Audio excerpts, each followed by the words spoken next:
Everyone, welcome to my channel HRT foodies. ఈరోజు మనం సరికొత్త రెసిపీతో ముందుకు వచ్చేసామండి.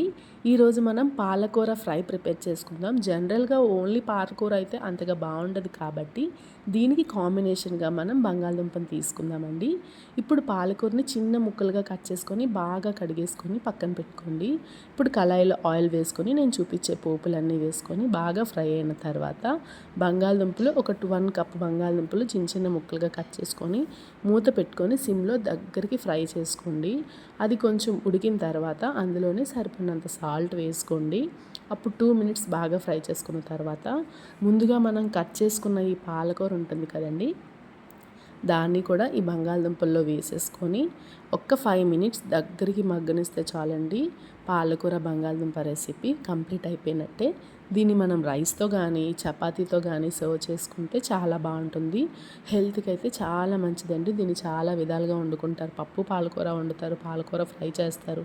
బట్ ఇలా బంగాళదుంప పాలకూర ట్రై చేయండి. టేస్ట్ అయితే కొత్తగా ఉంటుంది, నచ్చుతుంది. నా వీడియో కనుక మీకు నచ్చినట్టుంటే లైక్ చేసి సబ్స్క్రైబ్ చేసింది.